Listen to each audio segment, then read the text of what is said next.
Welcome all. This is our August meetup, Cloud Native Medicine. So, oops, now I can't. There we go. Now I'll go to the next one. Again, please stay on mute until sort of the end, and then you can come off mute and ask some questions. Else, you can ask them in the chat, and we'll try to get those to Brook as he goes through his presentation. Our sponsors today, Zendesk and Integral. Brook is a Zendesk employee now, and Integral has always supported us with technology and time and effort to put into the planning. So thank you both. News and notes this month. As we were just talking about a little, KubeCon Cloud Native America is October 11th through 15th. As of now, they are still planning on that being a combination in-person and virtual event. Interesting thing is, they just started releasing some of the safety guidelines, that they'll be having out for that conference, and they will require vaccinations to be part of that conference, and they're going to also require masks during the conference as well. And then every day, everybody's got to get their temperature taken. And then, but the cool thing is they are going to offer wristbands out for people's levels of comfort about how close you should get to them. So I think there'll be like green, yellow, and red wristbands to help people distance to where they feel their own comfort level. So pretty cool thing. I do highly suggest at least doing the virtual one if you can't make it in person. There's a lot of good information out there. Another very interesting thing that happened recently is Linkerd became the first service mesh to graduate CNCF.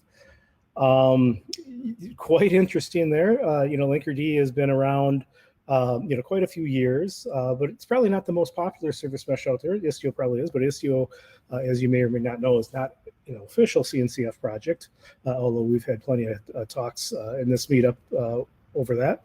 But Linkerd is a CNCF, and it just graduated. So they tend to like to go with the minimalistic standpoint, so they try to be highly efficient.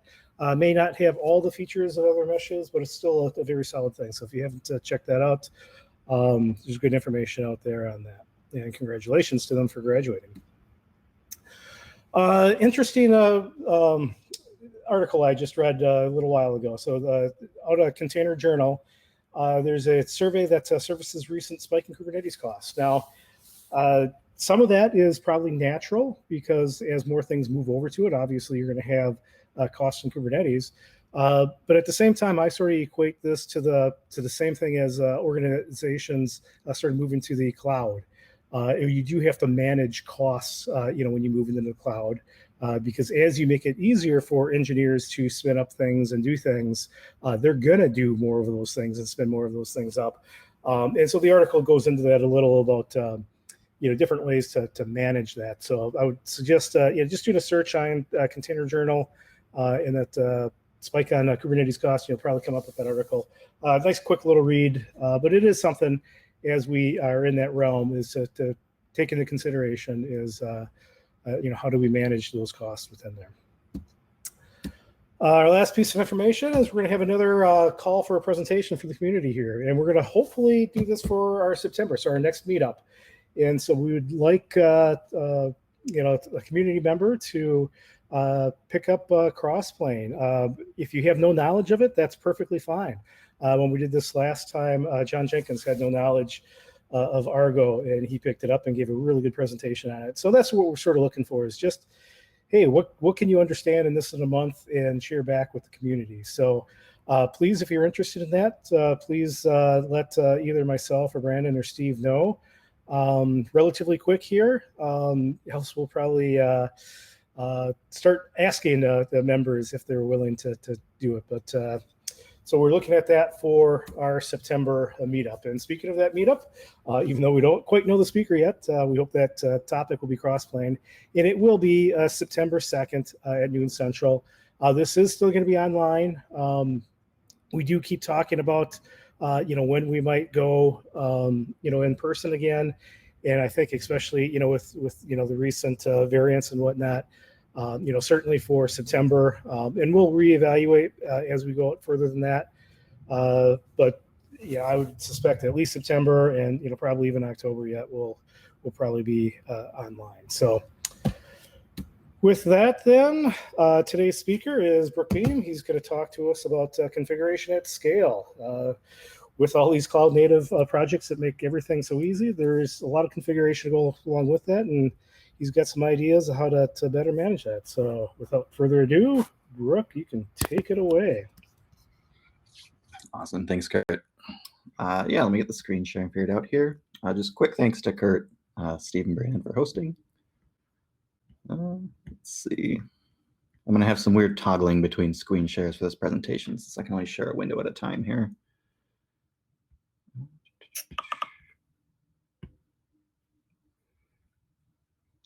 All right.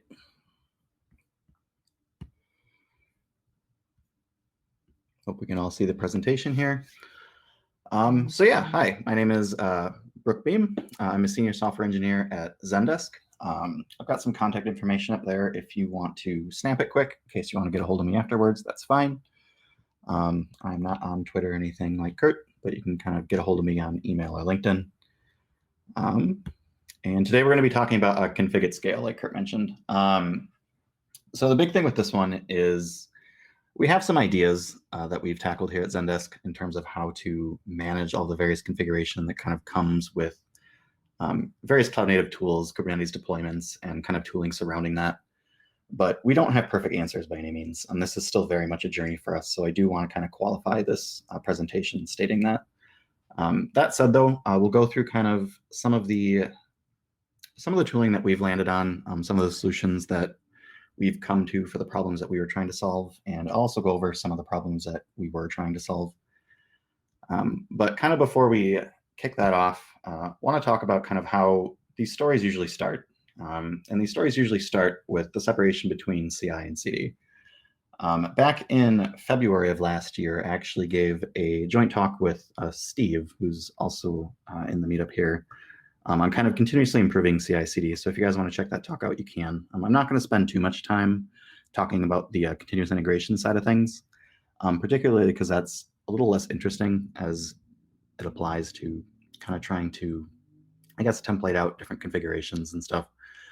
But basically, these stories usually start, we end up with a happy little whale who is going to be a Docker image. We merge our code to some repository. We make sure that code is tested, built, create our Docker image, and then we toss it in a repository somewhere.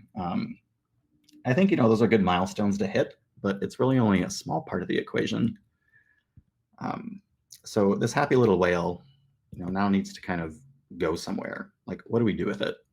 So that's kind of where configuration starts to enter the fray, is we need to start talking about things like continuous deployment. We need to give our happy little whale some more character development. It needs to grow up, go see the world, explore various places. And along with that kind of comes configuration for these different places that this image needs to go. We need different environment configurations. Those can be things like environment variables, different target URLs for the application that we're deploying. We need a way to kind of handle secret management and the way those secrets change between different environments we deploy this sad little whale to. We also need to define deployment pipelines, particularly as we get into more kind of continuous deployment models. We're going to have kind of a lot of nuanced changes between environments for those deployment pipelines themselves, and we would like to define those as kind of configurable code rather than click-sopping everything and, I guess, wasting time there. And we also need to actually be able to deploy these things to different environments once we have all that stuff kind of scaffolded out. And that's kind of the problem, is we have CI, but now we need to configure the CD side of the equation. Oh, sorry, got an Amber Alert on my phone. So yeah, that's kind of where we hop into YAML. We take this nice little Docker image we have, and now we're going to kind of butcher it up with all kinds of YAML, all kinds of configuration as we attempt to deploy it out to Kubernetes clusters, in our case, many Kubernetes clusters. For us, though, this talk, we're not just going to be talking about YAML, we're going to be talking about JSON as well, because our big pieces of configuration that we have are going to be YAML for Kubernetes manifests particularly, but JSON as well for Spinnaker definitions. So let's talk about our problem statement. For us here at Zendesk, our configuration comes at a fairly large scale just because of the way that we do our deployments. We have this practice of kind of taking an application and we break it out into what we call Kubernetes roles. That role is more or less just kind of a subset of the overall application, where we might have some application that is, a monolithic code, but then we take that image and we redeploy it into different pods that are kind of specialized in terms of what they do. Those can be things like queue consumers, schedulers, workers, or the actual app server itself. So when all is said and done, some of our larger applications here at Zendesk, they can have upwards of 40 plus different roles that are actually going out to a given Kubernetes namespace. And those roles end up becoming different Kubernetes pods that we need to define. But in addition to that, we also have several different Kubernetes clusters that we deploy out to. We have kind of distributed architecture in different AWS regions, and we try to kind of distribute our various Kubernetes clusters in those AWS regions. For our staging environment, we have primarily 2 different Kubernetes clusters that we'll deploy out to. For production, it's roundabouts of 10. These aren't exact numbers, but they're pretty ballpark. So what that ends up meaning, though, is that at the end of the day, if we have an application that has kind of 40 of these different permutations or Kubernetes manifests that we need across 12 different Kubernetes clusters we need to go out to, we're looking at roughly 480 separate Kubernetes manifests that we need to maintain somehow. When I say we, I mean our application development teams. If we're talking of committing 480 separate YAML configuration files to a GitHub repository or something like that, and then we're asking teams to kind of manage those as well, like you're introducing a lot of problems there. Particularly, you introduce copy-paste issues, you introduce just, I guess, the size of all that, having to sift through that code base. So that's not ideal, and we don't want to be in a situation where our app dev teams are manipulating these YAML files kind of manually by hand. But like I mentioned too, we need to take these Kubernetes manifests and we need to deploy them somehow. Here at Zendesk, we've adopted Spinnaker as kind of our continuous deployment tool. And what that means is for an application like this, we have roughly 14 deployment pipeline at least that we need to define for this. We have 12 pipelines that we need to define for each of our clusters across staging and production. But then we'll have probably a couple pipelines that we create sitting above those as well that basically compose those individual pipelines together. We call them meta pipelines. The verbiage isn't super important, but the idea is that those pipelines in Spinnaker will take an individual cluster targeted pipeline and kind of compose them together into a single rollout. But either way, we're looking at at least 14 different pipeline definitions for one application. So let's pause and talk about Spinnaker for a second, because I think a lot of us on the call are kind of familiar with what it takes to create a Kubernetes manifest, what that YAML looks like, kind of how gross it is. But let's talk about Spinnaker for a second too, because that's also a big problem for us. Here is one of our larger applications that has kind of its pipelines defined in Spinnaker. We're looking at the Spinnaker UI here. And I kind of circled on the left-hand side there and kind of our different clusters that we would target. The top ones would be like our staging environment. The bottom ones would be like our production environment. So we have, about 12 or so different Kubernetes clusters that we're targeting. Across each of those pipelines, though, we have about a total of 40 different Kubernetes manifests that we're deploying out as we compose that pipeline together. And at the end of the day, what that means really is that each one of these pipelines ends up being about 4,000 lines long of JSON, because that's just how Spinnaker does it. And I'm not kidding. Like, this is kind of a snippet of one of the actual rendered JSONs from a Spinnaker pipeline. So if you were to actually go into the UI, you were to click configure on one of these pipelines and copy and paste the JSON, this is kind of what you're looking at. This particular one ends up at about 3,900 lines long. And you take this times about 12 to 14 for one application. So to kind of help us figure out how to handle all this configuration, We here at Zendesk have kind of come up with this build and release flow, which we call it, which kind of encapsulates our CI/CD flow a little bit. We heavily lean on GitHub Actions to help us kind of compose all these steps together. But basically kind of what this flow looks like is we need to build a new Docker image. In this case, let's say you have a PR open out on some repository. You commit some new change to that PR. We'll build a new Docker image for you. The build is going to generate some new image SHA. What we need to then do is we need to take that new image SHA that was built, and we need to update our Kubernetes manifests with that SHA to make sure that when we go to do our deployment, we're deploying the right thing, either for that feature branch or even for a release as we cut it. So then after that, we need to commit the new manifests somewhere. In this case, we hold them in the GitHub repository. And then we'll have some deployment hook, in this case on a feature branch, which will automatically deploy out to staging. That'll kick off a Spinnaker deployment that will deploy out these updated Kubernetes manifests. And then also, when we actually take this PR and we merge it into master or main, we want to make sure that we're also cutting a new release using GitHub to version releases. And then from there, we can actually, kick off our production deploy. So this is a quick kind of illustration of what that looks like. Kind of what I just said really is the start of this process is kind of in the upper left here. We'll have some engineer will create a pull request for a repository. They can add labels to that pull request in GitHub. The mechanism there isn't super important, but what ends up happening is that we trigger a GitHub action that is basically going to build a new image. In this case, some of our systems are using GCB for building images. We have some kind of CI/CD flows that are just using GitHub Actions natively to build Docker images. But either way, we build a new Docker image, and we're eventually going to upload that thing up to GCR. And then it's going to give us a new image SHA, which we need to get. And then as part of kind of this build action here, we're going to get that new image SHA, and we need to find a way to basically re-render our Kubernetes manifests with that new image SHA so that when you go to deploy it, it's updated and it's good. We don't really want to rely on latest tags there just because we have a lot of velocity there and changes. We want to make sure that we can isolate these SHAs to specific releases when we cut them.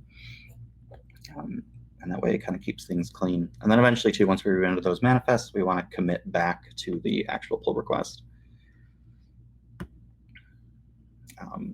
I guess going back here too, the main thing to note is that in this manifest generation, what we're primarily dealing with is YAML files, and quite a bit of YAML files depending on the application and kind of how many of these roles that we define.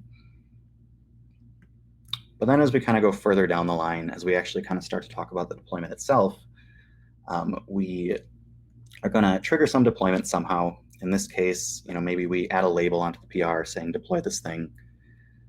Then we're actually going to kick off a GitHub action that invokes a webhook into Spinnaker, and it's going to do the deployment things. In this case, it's going to deploy to one of our staging clusters. It'll also integrate with GitHub to actually kind of update some deployment metadata. And this area I have circled in red here is really what the pipeline definition is going to be in Spinnaker, which is thousands and thousands of lines of JSON to actually define each of these pipelines that handle this. That includes defining the actual webhook or some kind of native Git hook in Spinnaker, defining how it integrates with GitHub to update the deployment metadata, and then as well as the actual deployment of the various Kubernetes manifests itself.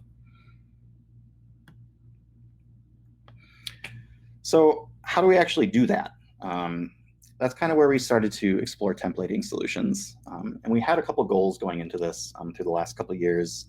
And from a high level, those goals were really to reduce our boilerplate.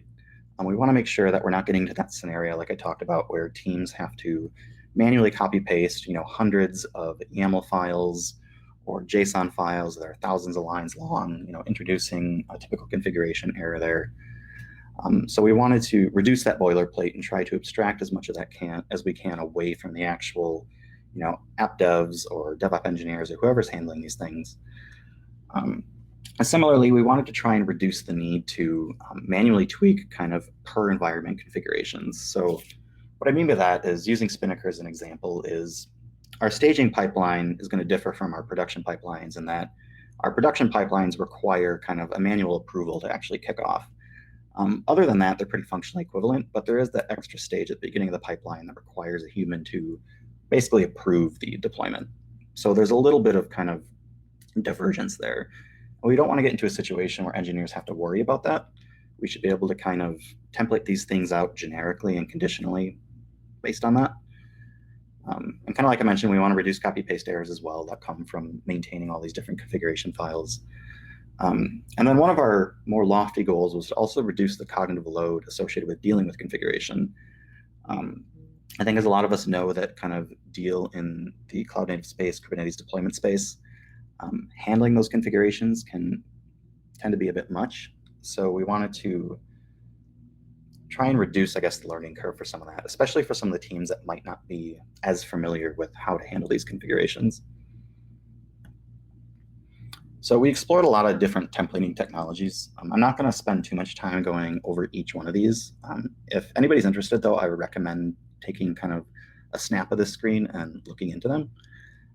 I put a link down there to a Harness.io blog post that goes over a lot of these in really high-level detail, but it is a good kind of jumping-off point that kind of compares and contrasts what these things are good for and what they're not good for, depending on your organization.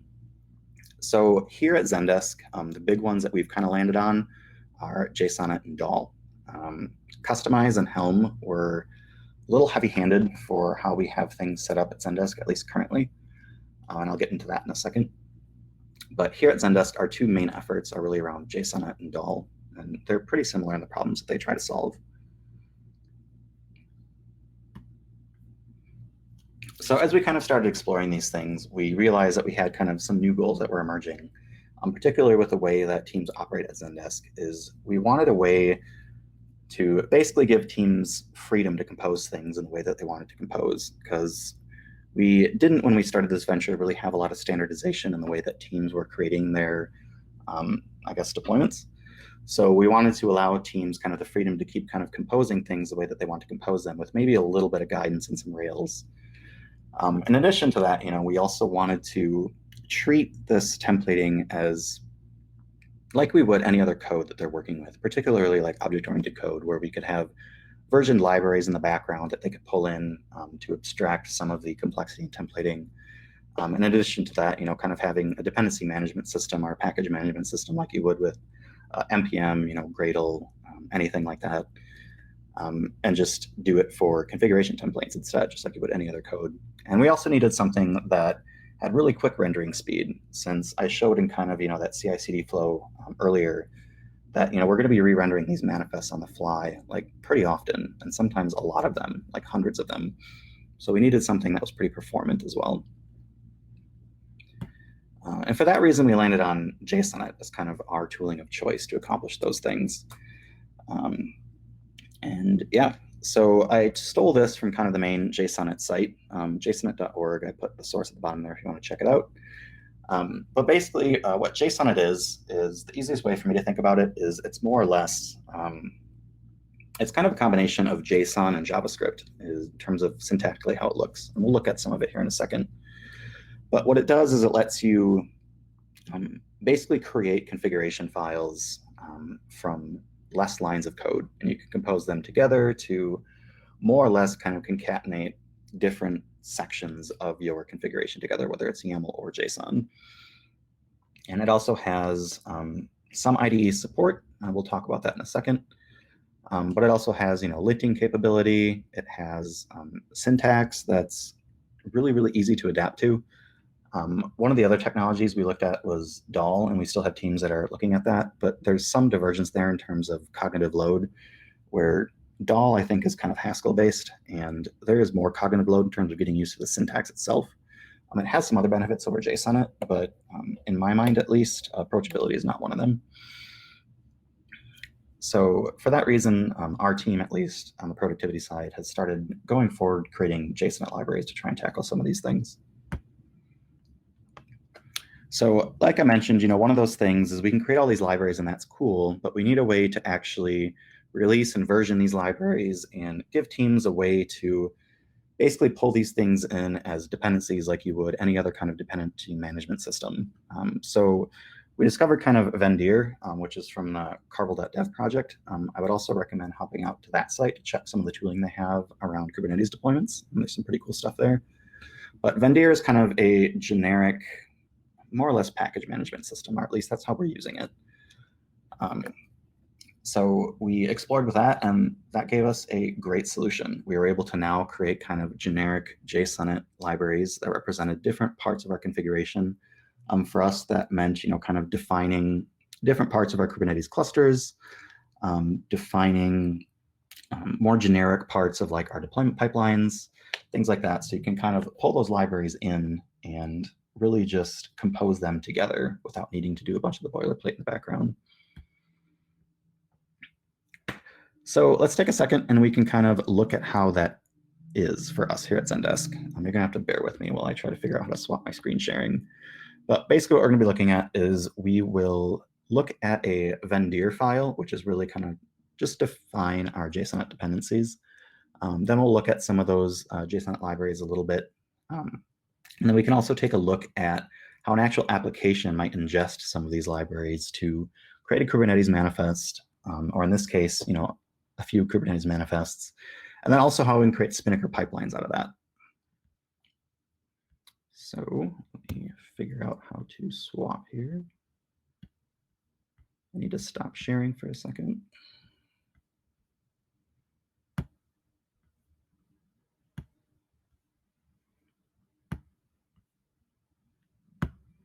Okay. I hope you all can see my IDE here. Looks great.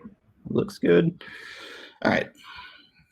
So this file we're looking at here is basically it defines our dependencies. So I have this project here called SOS. It's one of our sample applications here at Zendesk to kind of just prove these concepts out. But really, I'm just defining kind of my various library dependencies here. So here we have a Jsonnet library that abstracts away a lot of our Spinnaker complexity, which will help us kind of scaffold out a lot of our Spinnaker JSON so we can avoid those thousands of lines of JSON. In this case, you can see that we are able to version these libraries. So as we push changes out to kind of these generic definitions for like our Spinnaker pipelines, we can version these things accordingly to Semver versions to make sure we're not pushing out breaking changes, or anybody consuming these libraries aren't accidentally getting a breaking change consumed into their actual implementation. Similarly for our Kubernetes definitions, in this case, we are pulling in the latest just in case our compute team decides to change things on us. We get those changes for free. We have this project called Deployment Toolkit we spun up here at Zendesk, which tries to basically take our JSON Spinnaker libraries, our Kubernetes libraries, and it tries to abstract them even further to try and get as close to creating Spinnaker pipelines with just a few lines of code is kind of the goal there, so that we can kind of create some golden example pipelines with very little work on teams' parts. And then we have some Zendesk specific configuration that we pull in. And then this one we're not really going to touch too much for this demo. But these are the different dependencies we have. And then the nice thing about this too is, hold on, I got my screen sharing thing in the way here, is what we can do is we have this tool called Vendir. I'm in my project here. I can just run a Vendir sync in my project locally. We'll go through and just update any of these libraries. In this case, since we are pulling in kind of the master version or the latest version of this JSON Kubernetes library, it's probably going to kick off an update of that one. So we updated our dependencies locally. That was cool and easy. So now we kind of take a look at what do we do with that. So in this case, let's start with kind of our Kubernetes manifests. So in this case, in kind of the main or master branch of this repository, we don't have any of our manifests kind of committed to source code. Each one of these pod verbiages here would be a different Kubernetes cluster. You can see we're not actually committing any of the raw YAML into source code here. As part of our CI/CD flow, we're actually going to relegate that to a separate deployment branch, along with a release tag possibly, so that way we're not cluttering up the main branch. But we'll render that here in a second. So in terms of our actual templates here, we have this Jsonnet file, which gives us all the cool stuff you'd expect out of kind of a nice object-oriented language. Is we can define kind of import statements up above here. And in this case, we are importing from some of those generic libraries we vendored in. So in this case, we're using Jsonnet Zendesk to kind of define, what our partition verbiages are. In this case, a partition would be relatively synonymous with a Kubernetes cluster. So here we can say, in any one of these partitions for ones we recognize, we're going to kind of iterate over those, and we're going to create new manifests. So in this case, we'll target 4 different Kubernetes clusters. And then we will spin up a different YAML definition for a canary and the actual app server itself. So this is kind of it. So the goal is to get to a point to where this is really all the code we would need to define for creating Kubernetes manifests across, some arbitrary number of clusters. In this case, we've defined 4, but we could increase that to include all of our production clusters or staging clusters. So there is a little more of abstraction here. You can kind of see in this server import, we're importing something from our project here, which is this guy. And this guy has a little more heavy lifting. So here we're actually importing, some of our Jsonnet Kubernetes libraries that we looked at, which defines a lot of more specifics with the way we do Kubernetes deployments. And we're bringing in that partition library again. So the way this looks, though, is when we actually go to define the meat of our Kubernetes manifest, we can do that kind of block by block here. So we kind of start off by really just defining what our containers are in this manifest. So here we're going to kind of make our main app server container. So we pull in a container with name. We're going to give it a name. We're going to define our ports. We're going to specify our resource limits and requests here. So and a lot of this is going to look pretty familiar to the YAML you might actually know behind the manifest. And then here we can specify a sidecar. And then here we actually specify the template for the Kubernetes pod itself. And we give it some labels, and we actually attach our containers to it. And then here we define the deployment in the Kubernetes manifest. We give it a name, we give it a namespace, we give it labels, we can define a replica count. We can attach our template that we defined onto that. And then here we can define the actual Kubernetes service itself. So you'll notice here, we actually have our environment variables defined within this template here. So here you could kind of extend that to be, as many environment variables as you would need for this particular container. And yeah, so we have our service. And that's generally how that works. So if I actually wanted to render something like this, what I could do is have a simple make file.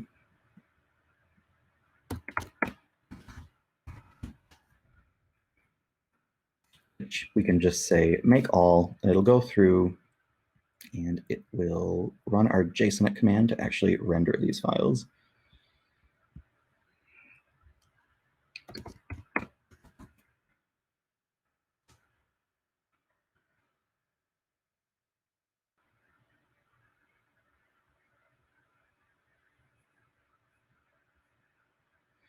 And that's it. So you can see we rendered a few different Kubernetes manifests here, 2 for each cluster we're targeting. So we can take a look at staging, for example. We now have a Kubernetes manifest for SOS. So this would have our replicas like we defined. We have our Docker image. We have a SHA that is really just specified in kind of a static file here for the sake of demo.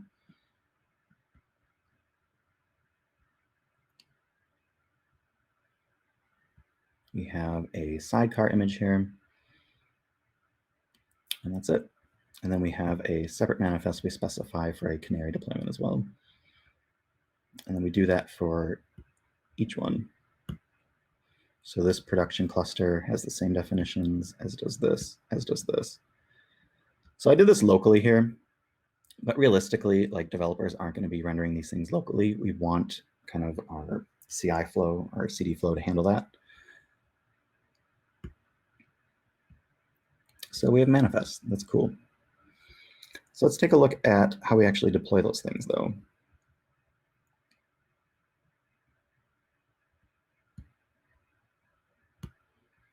Same thing with Spinnaker, is we have different pipeline definitions here.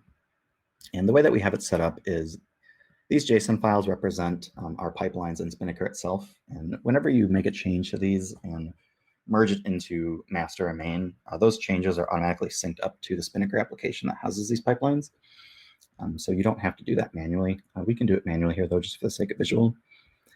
But you can see we've got this JSON file that really just kind of defines our Spinnaker pipeline itself, which we can take a look at here in a second. But you can see we define our stages here for the deployment, what parameters the pipeline actually needs. And you can see a lot of us really just copy paste boilerplate.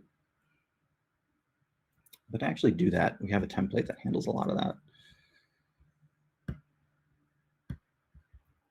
So again, here we're using this Jsonnet template to import a lot of our helpers. In this case, we're using that deployment toolkit I mentioned that really gives us kind of this nice one-line function here that we can call to basically just give us the name of the application, the target cluster that we want to hit, and the manifest associated with this pipeline. So in this case, we're iterating over all of the actual clusters that we want to target. So 4-pod, in-pods. So in this case, we're going to go over all 4 of those clusters that we looked at before. I believe it was 3 production clusters and 1 staging cluster. So it'll iterate over that and then basically do this for each one of those.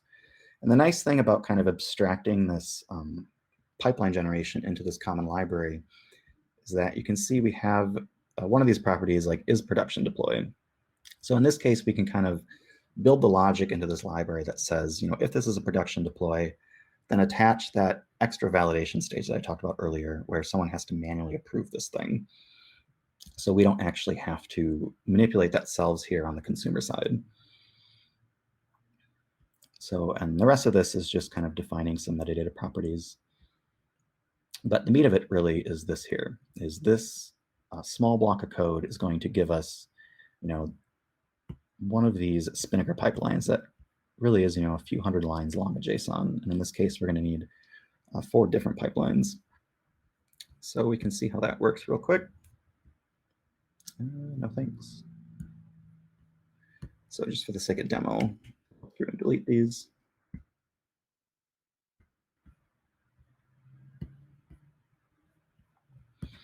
So now, similarly, we have a make file in here that will generate our JSON for Spinnaker pipelines. So you can see we can kind of build our Spinnaker pipelines with this Jsonnet command.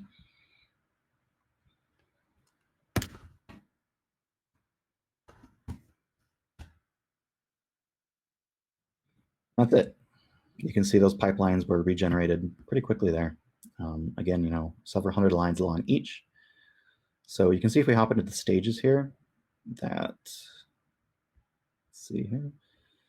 So you see our stages, this one for the staging pipeline starts with, creating our GitHub deployment, establishing that metadata back up into GitHub. But if we go into one of our production pipelines, let's pick on this guy. You can see our first stage is going to be the stage we call Buddy, which really is our manual approval stage. So this production pipeline has an additional stage attached to it at the beginning as kind of a precondition to say, only do this pipeline, if it's manually approved. So we didn't have to define that much other than passing the Boolean to our generic function. So we can actually see what that looks like visually here. So I'm going to take one of these JSON files. I'm going to copy the whole thing wholesale. And I'm going to stop sharing here for a second so I can switch my screen back.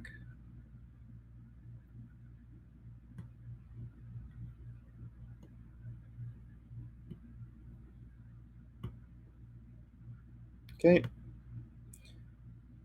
So now we should be looking at the Spinnaker UI here real quick. So you can see I'm picking on the application for this SOS guide.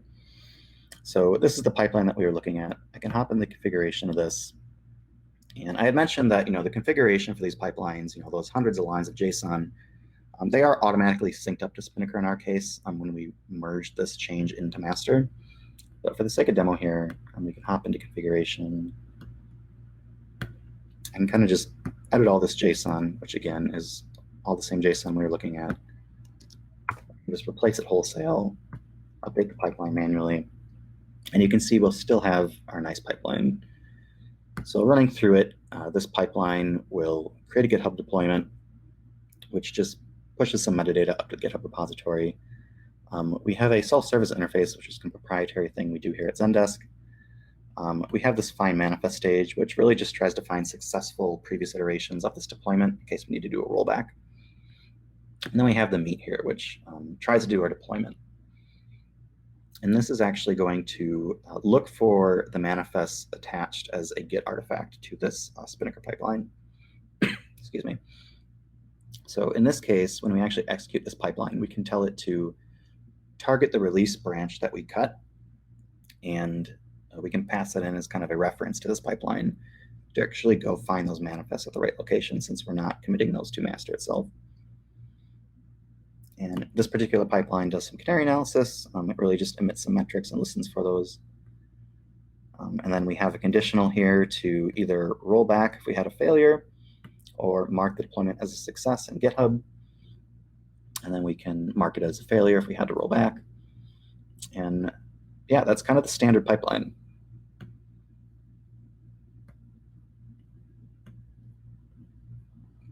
And similarly, for one of these production pipelines, for example, you can see we have this additional stage here, which is really just a manual approval.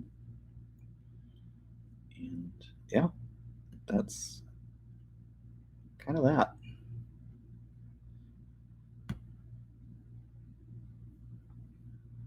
Let me switch back to my slide deck here.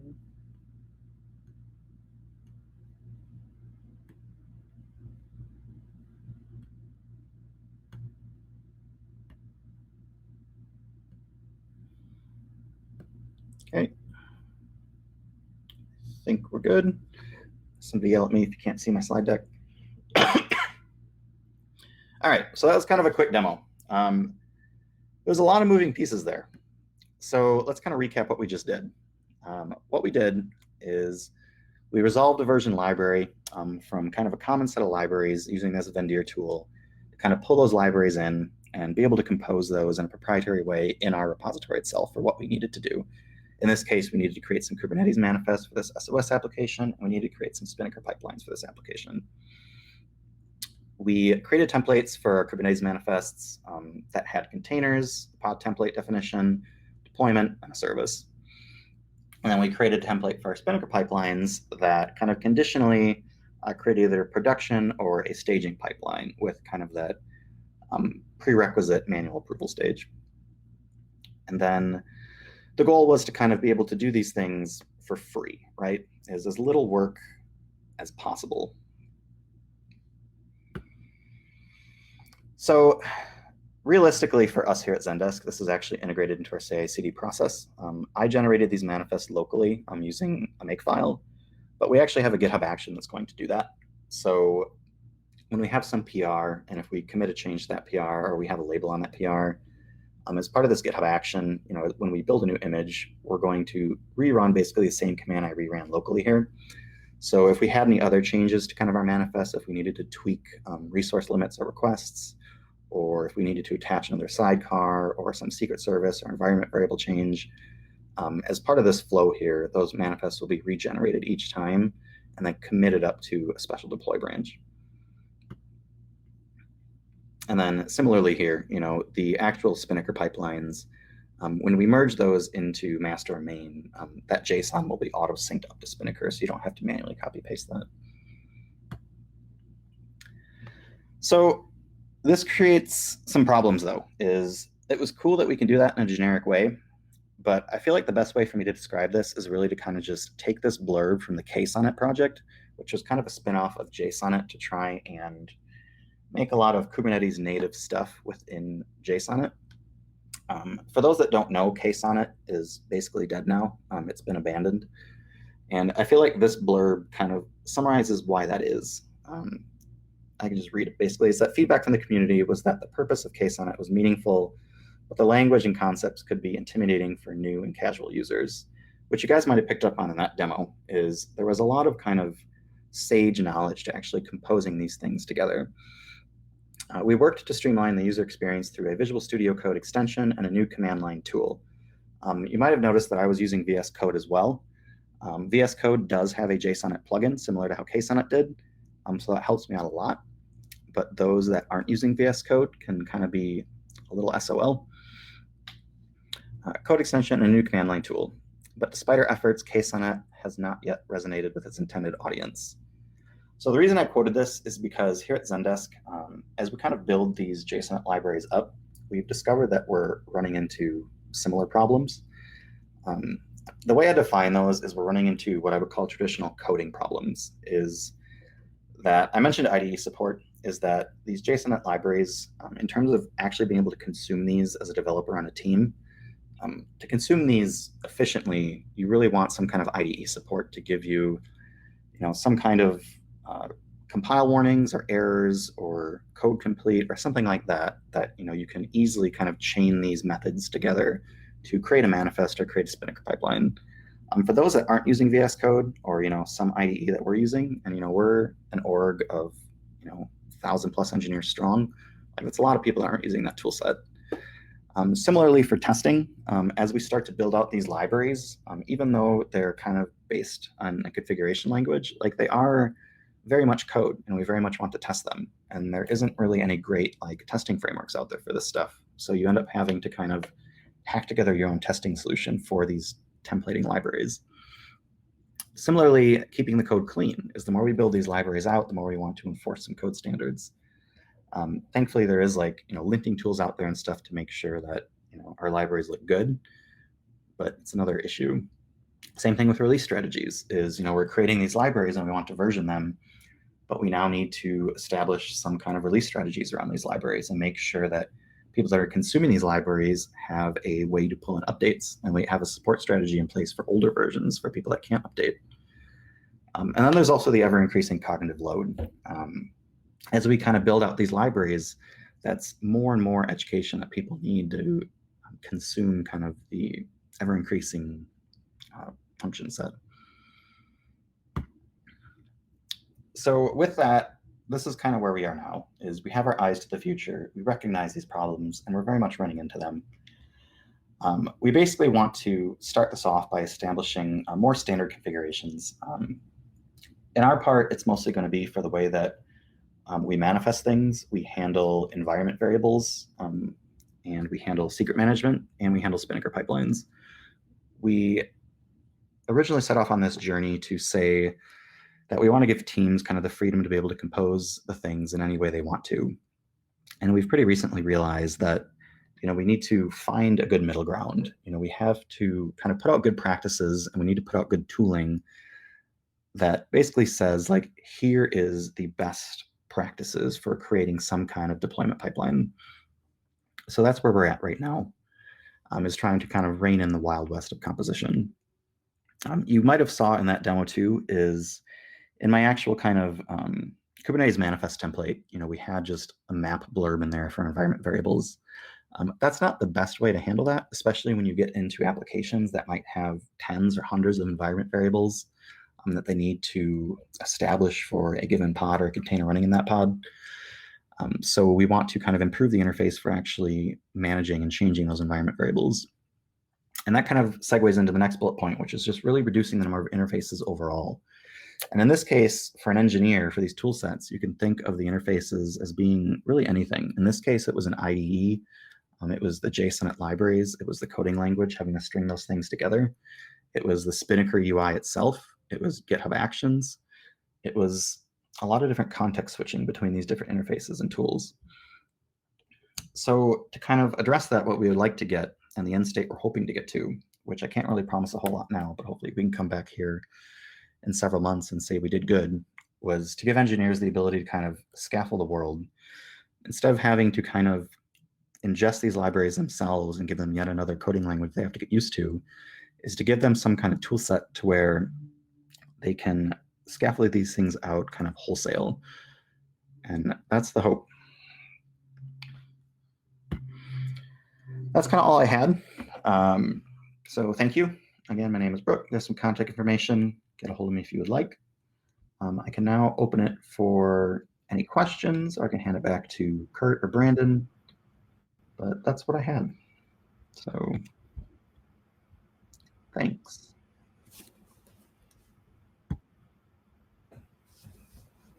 So yeah, is there any questions for Brook? I know John posted one in there. He was curious about your slide deck. Brandon said he'd steal that from you and make sure it gets posted out somewhere. So yep, yeah, I'll get that shared out. Brook, you were, so if I was following what you were doing there, you had your templates for, you know, your manifest templates and your Spinnaker pipeline templates that you were then, you know, building out your actual configuration files from. But the templates were coming from that tool called Vendir. Is that correct? So they're like your templates are housed in some central Git repo. You run your Vendir and it downloads the templates locally, either on your machine or as part of the CI pipeline. Yeah, basically, it's it's basically a package management solution is how we're using it. So we'll have different libraries out there for like standard templates for like Kubernetes definitions or Spinnaker definitions. And then we'll use that Vendir tool to basically resolve different versions of that, in this case, locally into the project.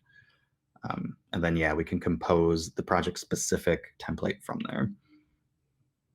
Gotcha. I would add that maybe, you know, they're a little bit different than when you're thinking about other tools like Helm or Customize, where it's, you know, the template's literally like, you know, YAML that has placeholders in it that you just do a templating step and inject the variables. It's everything starts off as JSON objects. And so you're really manipulating JSON objects, which then get converted into YAML. So it's a little bit more of like a functional approach, I would say, than what we would think of as typical sort of just like Go templating that's built in like Helm and Customize. Yeah, I would say to sum that up, like the original mission there was to prioritize like composition over substitution, like to give teams the ability to kind of compose these things in the way they wanted, without giving them just kind of a raw template they had to change things in.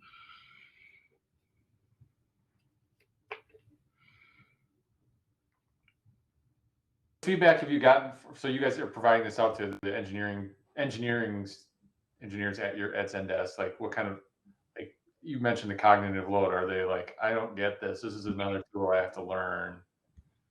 Like, or has it been? How's the adoption been? I would say that's a pretty good way to sum it up. But no, it's there's been some of that. It depends on the team. Like, I think what I've noticed kind of anecdotally here is for some of our bigger teams that have like their own dedicated DevOps teams, they'll take the stuff and they'll run with it like no problem. We've even got some teams that have taken this and done with it like better things than we've even done. But then we have like smaller teams who maybe don't have that dedicated specialization. And the last thing I want to do is like learn another language and figure out how to compose these things together, figure out how to dynamically re-render their manifests. And really, I think the biggest issue isn't necessarily, I don't think, like in this case, the Jsonnet language itself. I think the biggest issue is kind of stitching all these pieces together. Like how does this work in kind of the overall, in our case, like GitHub Actions flow? Like how does it re-render these manifests? How do I make sure that, you know, my secrets are injected correctly, like from a sidecar in some shared volume? Or, you know, how does this ultimately get into a Spinnaker deployment? Like, I think it's stitching all those things together that a lot of the teams seem to have an issue with. Let me know what we're talking about. Figure that out, and then we'll make lots of money together. Yeah, I mean, another thing that gets talked about a lot in that space, and Brook alluded to this about, you know, maybe coming back once we have a chance to actually embark on building this tool, is we also want to even do more to standardize and generate all the boilerplate needed. So starting with, you know, just kind of like what's the language this project is in and what my config. Ideally, you could define that in a file and it would do everything, right? It would generate all of your CI/CD steps. It would generate, you know, SonarQube configurations. It would generate essentially all of that boilerplate in your project, given some ideally like most minimal as possible configuration service that you feed into it. Of course, that means you have to convince 200 teams to all do those things the same way first, right? In order to reduce down that complexity. And so it's as much a human problem and an organizational problem as it is a technology problem, right? You kind of have to, what a lot of people in this space kind of call the golden path, right? There should be one golden path, one way to build a Java backend for Zendesk. And we should be able to codify all the steps to take that all the way out to our global partitions. And so that's kind of the long-term vision for where we want to be able to take this kind of tooling, and then to drastically simplify the actual product-facing engineers working. Right. To expand on it a little bit too, like I don't want to sell too much vaporware here, but one of the things we're looking to hopefully investigate in the future is one of the big complexities that Brandon was talking about is like our deployment pipelines themselves. Is there's a lot of direction from leadership to standardize the way those pipelines work, to guard against incidents and errors and things like that, to make sure that teams have proper soak times, they have proper canary rollouts, things like that. So we've been considering looking at things like OPA, not just for like Kubernetes admission, but even like Spinnaker pipeline definition admission, to say not just say, but like enforce, like here is what our pipelines should be. If you aren't doing that, then you don't get to have a pipeline. I'm all for that. I feel like you're biased. Not at all. Okay, so yeah, we're up at the top of the hour. Thank you again, Brook. It was a great presentation, and yeah, maybe follow up in a few months to see where you have taken this. So good stuff. So like I said, we are looking for a speaker for next month for the Crossplane talk. Please let us know if you're interested in that. Else we'll see you all on, what did I say, September 2nd? I believe that's it. So thank you all for joining today. Thanks, Brooke. Good job. Thank you.